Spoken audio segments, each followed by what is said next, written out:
The Basement Trap by Amanda Mitchell. This is a story that's become legendary in my family and friend circle. I'm Amanda Mitchell, and at the time I was searching for my first apartment, eager to move out of my parents' house. My boyfriend and I had only been dating for a few months, so moving in together wasn't an option. I decided to look for a roommate on Craigslist instead. I stumbled upon an ad titled "Roommate Wanted, Females Only." This was pretty common in the area, which was full of young professionals. The listing offered a room in a house for just $225 a month, way cheaper than anything else I'd seen. The current tenant described herself as a 23-year-old college student, uncomfortable living with guys. The new roommate would get their own room and attached bathroom. So far, it seemed perfect. There was only one photo of the outside of the house in the listing. I emailed, asking to meet the occupant and tour the place. Within 30 minutes, I got a reply with all the details and a time to stop by. The girl said she worked late and wanted me to come at 8 p.m. When I arrived, I found a handwritten note on the front door. Door broken use back door. Walking around the house, it looked nice but a bit neglected. Overgrown grass, weeds, dusty windows. Still no red flags for me, though. I knocked on the back door, and an older man answered. At first I thought I had the wrong house, but he assured me I was in the right place. He said he was the landlord, and the tenant had asked him to show me around since she was working late. He seemed friendly enough and offered to give me a tour. Some alarms started going off in my head, but I wasn't in full panic mode yet. The guy was clearly in his 40s, unshaven, and looked kind of disheveled. Also, only the kitchen light was on. As we walked through the house, I noticed something major.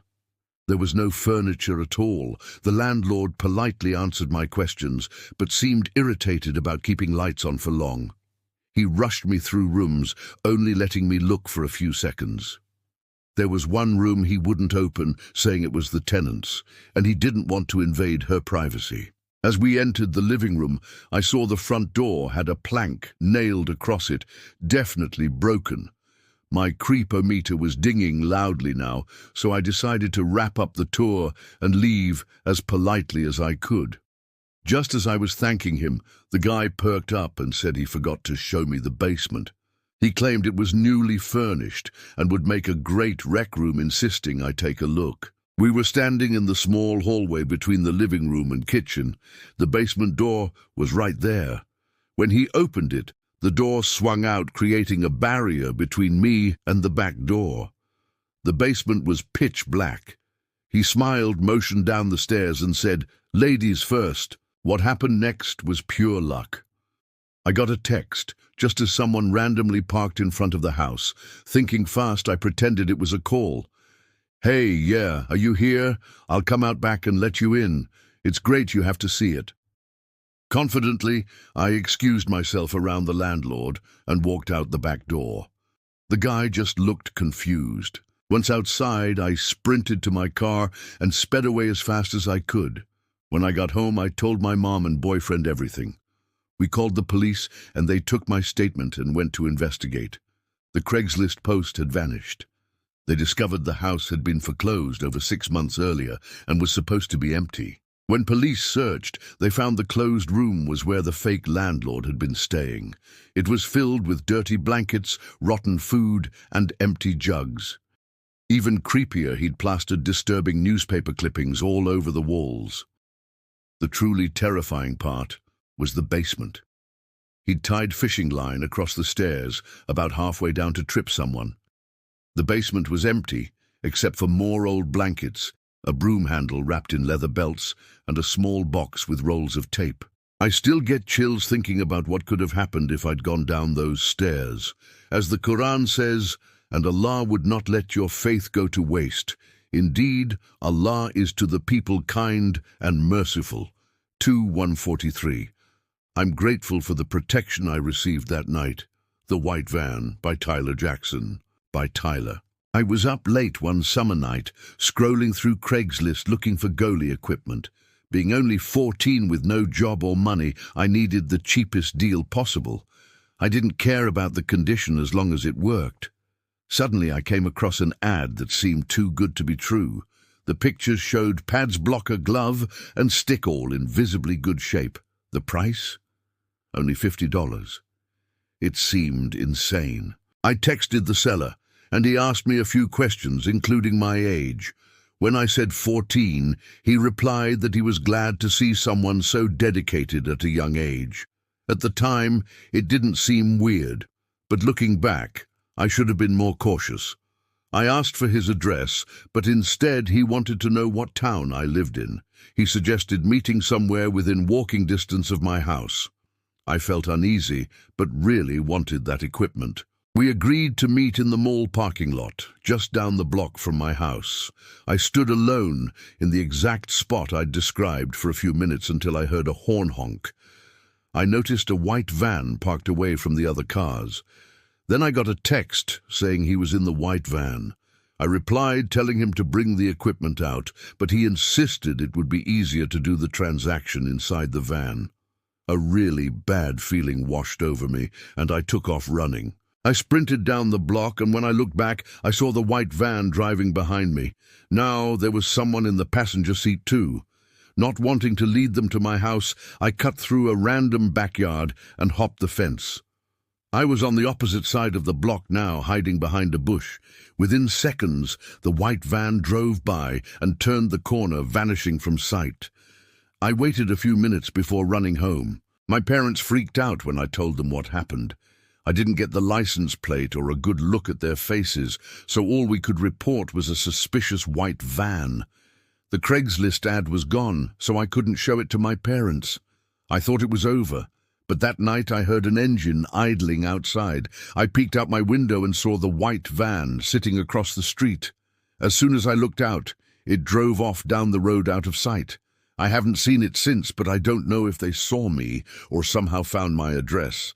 It still makes me paranoid to this day. The experience taught me a harsh lesson about trusting strangers online.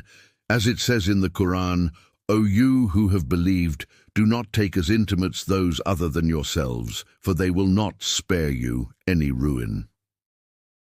3.118. I'm grateful I trusted my instincts and escaped what could have been a horrific situation. The Dining Room Stalker by Robert Hayes. I was selling a dining room set on Craigslist, listed it for $1,200 but put "slightly negotiable" in the title. It was a good-looking set, but I wasn't getting any offers. I did live in the country though, so not a lot of people lived in my town. I finally received a call about the set. The man on the other end of the phone had a very shaky voice, and he sounded a bit off, but I can't really explain how. He wanted to check out the set to make an offer, so I gave him my address, and he said he would be over within the hour. I dusted off all the furniture one more time, to make it look as nice as possible. The doorbell rang within 10 minutes. I was shocked. He must have lived really close, which in my area was very, very surprising. I opened the door and immediately felt uncomfortable about letting this man into my house. He was wearing a white undershirt with yellow stains scattered all over it. His pants were way too baggy and had a few tears in them. His grey mustache stained brown in the middle and his hair a complete mess. Basically everything you shouldn't look in public he looked. He greeted me with a hello in the same shaky voice as before. I invited him in, and he immediately caught glimpse of the dining room set, since the dining room is the first room you see in the house. He began walking around really slowly, making weird sounds and making sure to feel every inch of every piece of furniture. I was very weirded out watching this and decided to break the silence by bringing up the price. I reminded him that my asking price was $1,200, and then he stopped, looked up at me, and gave me the most unnerving smile I had ever seen. "How about $500? He asked me. I laughed a bit at the insane offer, almost thinking he was joking, but when his smile turned to an angry expression, I knew he wasn't. I apologized and told him that's much too low for me. The lowest I would be willing to go is $1,000. The man then started acting even weirder. He put his hands up to his head and started making strange noises again, pacing back and forth. He then looked at me with a look of anger and hatred. This man was not right in the head. I realized it just then and there, and I needed him out of my house. I apologized to him again and thanked him for coming, which was the most obvious way of me letting him know it was time for him to leave, but he didn't move. At this point, the stare he was giving me was obviously a stare of malice. This man was much bigger than me, and I didn't think I could take him in a fight. But then the man moved his hand to his back pocket, and I quickly assumed he was reaching for a gun. My heart started racing, and I could feel sweat forming on my brow. The room suddenly felt 10 degrees hotter. I ran upstairs to my bedroom, to my closet, leaving the man alone in the dining room. In my closet, I grabbed my .45, loaded it, and took cover behind the wall, sneaking a peek into the dining room. The man was gone. I went back to my room and locked the door. I called the police and took cover behind my bed in the meantime. It felt like hours before I heard the police sirens outside my house. However, I stayed put behind my bed. For all I knew, that man was right outside my bedroom door. Thankfully, I hadn't locked the door, and I heard the police enter my house.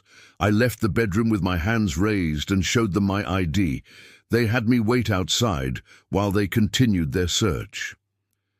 I sat there for probably 5 minutes before the 2 police officers stepped out of my house with the man in handcuffs. They told me something disturbing. He was hiding in my pantry closet with a loaded gun. I feel it's only a miracle that the police weren't shot at. But the thing that still haunts me the most to this day was the look that man gave me through the window of the police car as it drove off. A look of malice and hatred, like the first thing he would plan to do after getting out of jail would be to come back for me. I'm still thinking about moving. I can't deal with the constant paranoia of that man coming back. All I can say that can be learned from this is to be very careful when giving your address to people from Craigslist.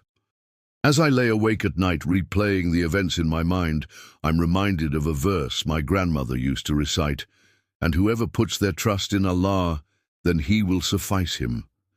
It brings me some comfort, but the fear still lingers. The Basement Dweller, by Sarah. I had just moved into a new house and needed some furniture. Being on a tight budget, I decided to check Craigslist for some deals. I found a listing for a beautiful antique dresser for only $100. It seemed too good to be true, but I figured it was worth checking out. I contacted the seller, and we arranged for me to come see it that evening. When I arrived at the address, I was a bit taken aback. The house was old and run down, with overgrown weeds in the yard. I hesitated for a moment, but decided to go through with it. I knocked on the door, and an elderly woman answered.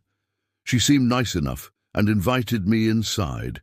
The interior of the house was just as neglected as the outside, with a musty smell and piles of junk everywhere. She led me to the basement, where she said the dresser was kept. As we descended the creaky stairs, I felt a chill run down my spine. The basement was dimly lit and cluttered with old furniture and boxes.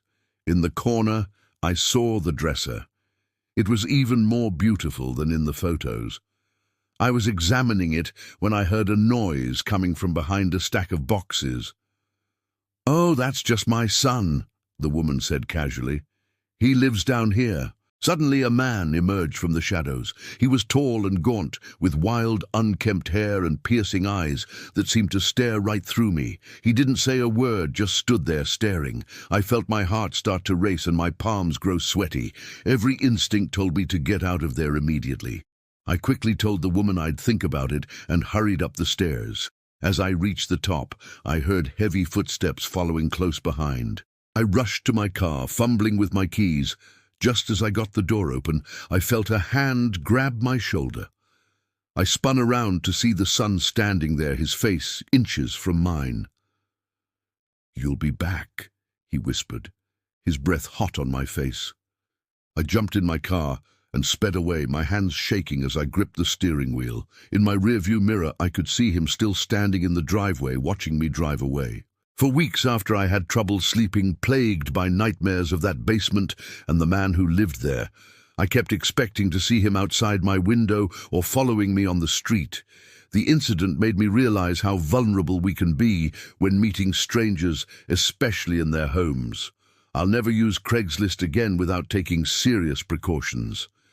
As I try to move past the fear, I'm reminded of the Quranic verse. Say, nothing will happen to us except what Allah has decreed for us. It gives me some peace, but I still check the locks twice before bed each night. The Fake Roommate by Michael.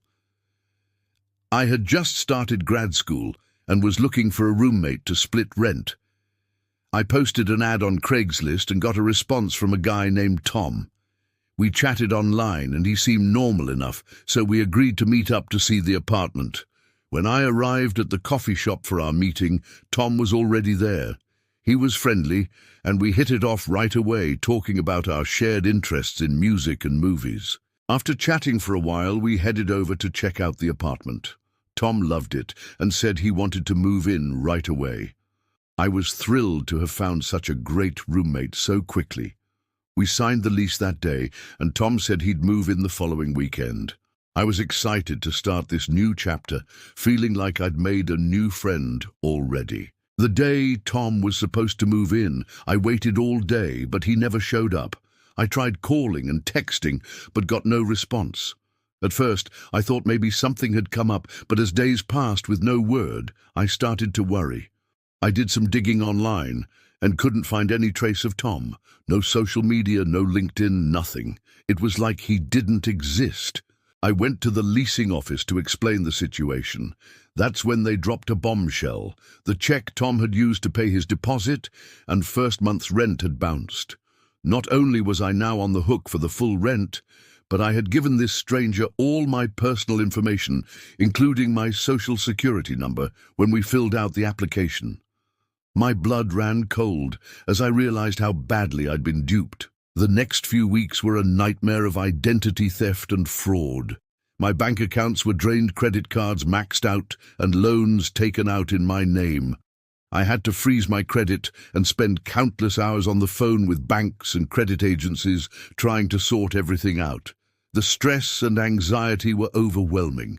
I couldn't sleep or eat, constantly looking over my shoulder, expecting Tom to show up at any moment. It took months to get my finances and credit sorted out. The whole ordeal left me shaken and distrustful.